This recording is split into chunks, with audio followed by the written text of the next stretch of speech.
Hi guys! Today I thought I'd do something kind of different. My thought was I would show you how we can make butter here on the farm. It's not something everybody could probably do, though you can go buy cream at the grocery store and make butter from regular cream. But we use our farm fresh milk that we get from our cow, and because it's not homogenized, because it's natural, the cream actually rises to the top of the jar. So we have, from here down is pretty much skim milk. I can't tell if you guys are going to be able to see that line. I kind of think you can over here. But from here down is skim milk. And from this up is cream. And so what we do is we milk the cow and put the milk in the jars. And then we will actually leave it for however long. Within 12 hours, it's pretty much separated out. If you leave it a little longer, the cream rises a little more and you get a little more defined cream, a little like drier cream, sort of, if you want to say. And so what we do from this point on is now I'll take a quart jar. And I have to tell you, I'm on my knees on the floor in the kitchen. So this may not go as well as I had hoped. But I didn't want to have you just seeing everything down there and not be able to see my face. So I take the jar, and you can see the sticky cream on the top there. Can you see the... Yeah, that's the good stuff. That's what we want. And then, this is awkward, I gotta stand. So then, I take the, where's the best spot? The jar, and I try to just generally pour off the top of the cream here. Yeah, about like that. Now, sorry, right-handed. I use a small ladle, and I go ahead and scoop the rest of the cream that's just kind of sitting on the surface of the skim milk off and add it to my jar. It's very thick and creamy, so it does kind of make a little bit of a mess as it kind of splops around. But at some point, I start seeing the skim milk swirl through the cream. When I scoop the milk off, underneath I'll see a swirl of kind of a bluish fluid, and that's pretty much the skim milk, which I don't want too much of that. So,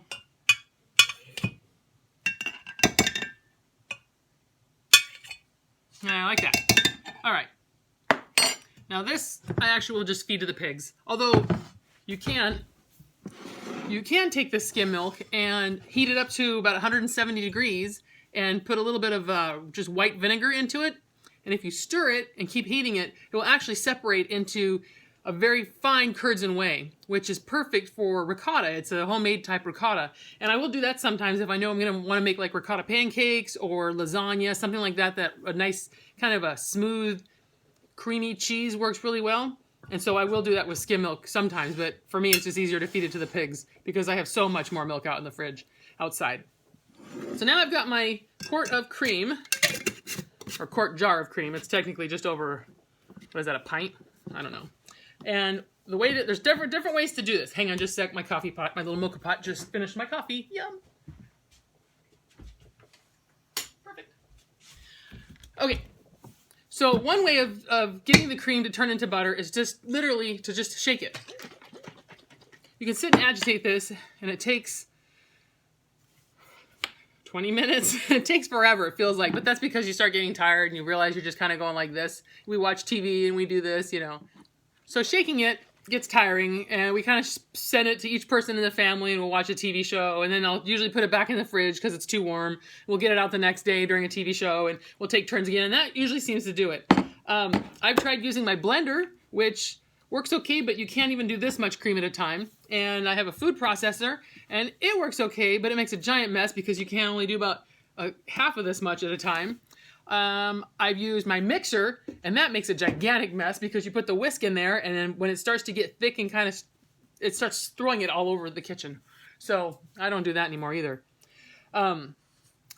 Probably just a regular old butter churn like they used to have back in the old days, a daisy churn or something like that would be the best plan, but I don't have one of those. So I have hands, and I have family members who have hands. So we basically just take turns shaking a jar like this. So as any good kitchen food show has, I have we're going to fast forward through time, and this is the butter that we shook up yesterday. And it's sitting in its buttermilk. It's not a true buttermilk. The buttermilk you buy at the store, well, it actually is a true buttermilk. The buttermilk you buy at the store is actually a cultured product, very much like yogurt. So true buttermilk is the fluid that's left after the butter fat clumps together and tightens up and squeezes all this fluid out. So that's what we get. You can see, I hope. Yeah, it's super, super yellow. because our cow eats grass. So it has all the, I think, beta carotene in there that a lot of the dairy cows that are fed just feed in the feedlots don't get. So I don't have to add any color to my butter to make it yellow. So the next thing I do is we have to wash the butter. And I know that sounds weird. You think, how can you wash butter? But because it's so waxy, it's actually pretty easy. So what I'll do is get a bowl. What bowl? I'll get one you can see through.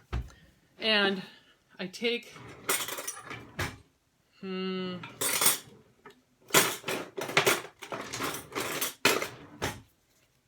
I'll take a spatula, and this butter sat in the fridge overnight, so it's pretty stuck together and hard. Actually, I don't even know if I can get it out of the jar. So let me pour it in here. So there's the butter. It's still stuck in there. Can you see it? This actually works to my advantage, because the buttermilk that's left behind is a byproduct I'm not interested in. So I will put this in this jar to give to the pigs. Make a giant mess.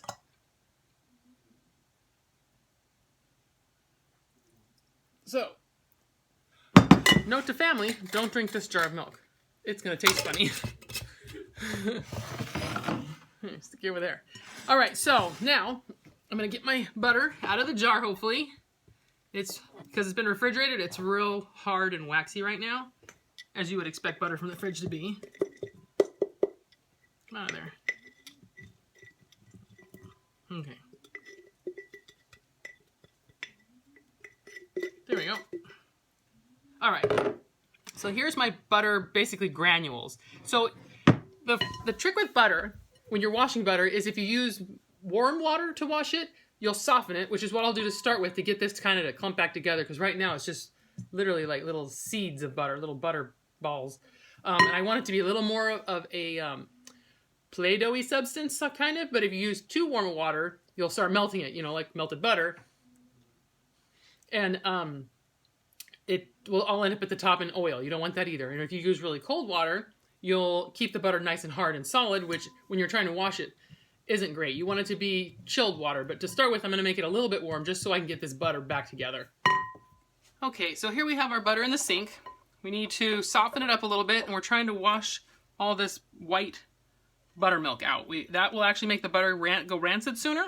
So our goal is to have nice clear water after we're done rinsing this, that it's just plain water and not any buttermilk left in there. So I'm going to start with water that's not super cold.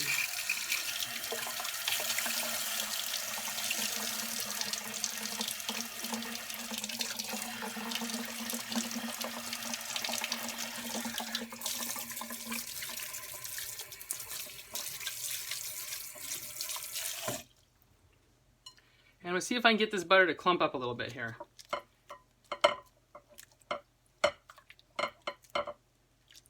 See how it's becoming more waxy and a little less lumpy? That's what I want. I want it to be nice and waxy. Kind of smooth.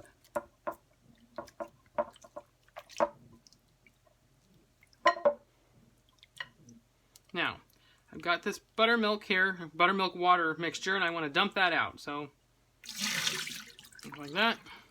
So now, see, my butter is more pliable. I can work with it a little more. I can squeeze it around. My goal here is to try to squeeze out all that white fluid, all the buttermilk. So I'll spread it around again, and I'll put some more. Now, the water's getting colder now. And this is actually called washing your butter or rinsing your butter. And it is an important step if you want it to last very long on the counter or in the fridge.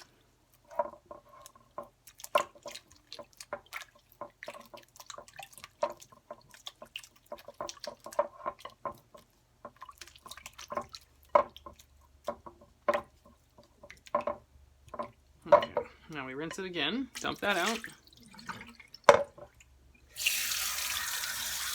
Now I'm going to have the water get a little bit colder now.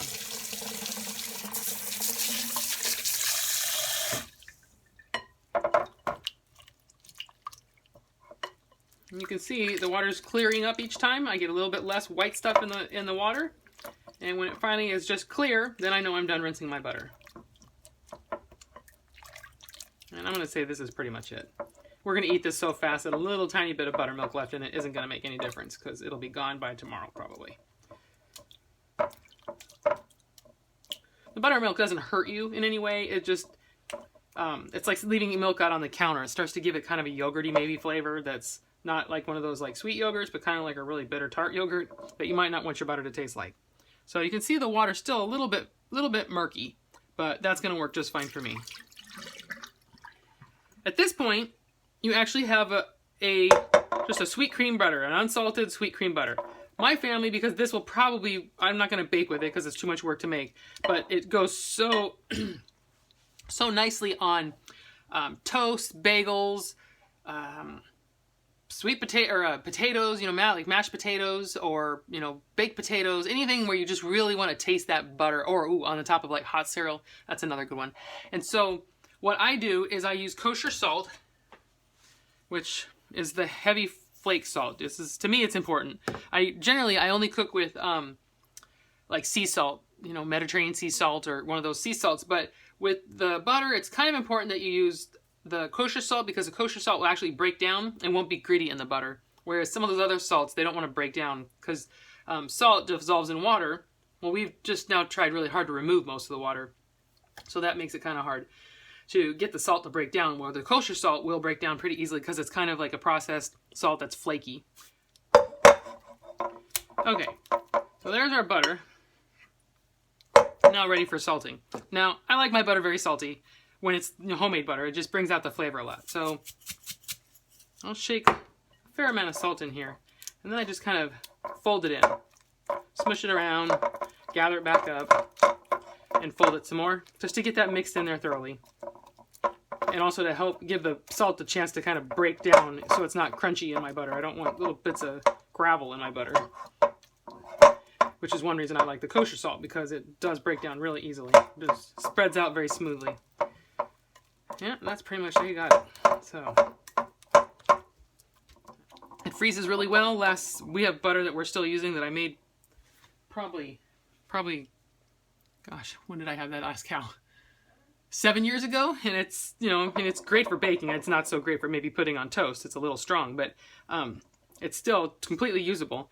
And, you know, that was half a gallon of milk, and we got that much butter. Not too bad, huh? Now, the way I would store this butter would be either to put it in a little Tupperware container, right? And I can just leave it on the counter, because just like regular butter, when you put it in the fridge, it's going to stiffen up really hard and be hard to cut with a butter knife. If you leave it on the counter, it's easy, but it doesn't last near as long. So if I'm saving it, say, to use maybe in 3 weeks or whatever, if I'm, you know, going through a crazy butter spell and I'm making butter every day and I'm making, you know, loaves and loaves of this stuff, then I'm going to want to freeze it. So the way I do that, I will show you. This is a piece of wax paper here. So I take my little butter ball, and it's always a good idea to taste it and make sure it tastes good. Not that it's going to taste bad, but that it's salty enough for you, or too salty. You know, and that's, oh, I forgot to mention. If you go, oh my gosh, that's too salty, ugh, you can actually rinse the salt back out, right? If you can wash butter, you can wash salt out of it as well. Leave it in the thing, add some water, stir it around, dump it, and taste it again. Okay, so you can't mess up the salting process, but you got to check it before you're going to finally be done, because once this stiffens up in the fridge, it's going to be really hard to melt back out and smear around in water to rinse the salt back out. So test it before you go ahead and decide to store it. So,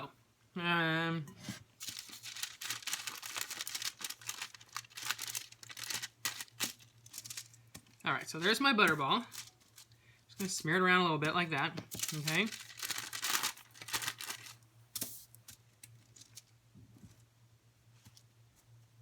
Now, the trick is to roll your wax paper like this, and use, if you have a nice flat edge like this. I've actually used my credit card before to do this, but I found this is much longer and works better. So I set it here, a flat edge, and I basically just pull this bottom part of the sheet out from under it a little bit. What that does is it puts the butter into this nice little tube. Can you see that? Right? And now all I have to do is just roll it like that and kind of twist the edges, And I can throw this into a Ziploc and toss it in the freezer, and I'm good to go.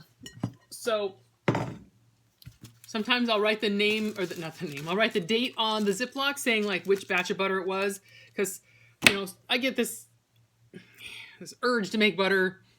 Used to be pretty often when my kids were little, but now maybe 2 or 3 times a year is all. And so I want to make sure that I eat it in the order that I made it, so that I'm not eating the freshest butter and then going in and finding butter that's been sitting in there for 4 years, right? So what I'll do is I'll put this in a Ziploc, and on the Ziploc I'll write, you know, April 2020. There. And so that's how we make butter here on the farm. I hope you enjoyed it, and I hope you guys are having a, you know, decent time locked up in your own houses. I know that I'm having an okay time. It's working out, I guess, right? And maybe next time I'll think of something else that we can do that's not service dog related, not dog training related, that's just passes the time.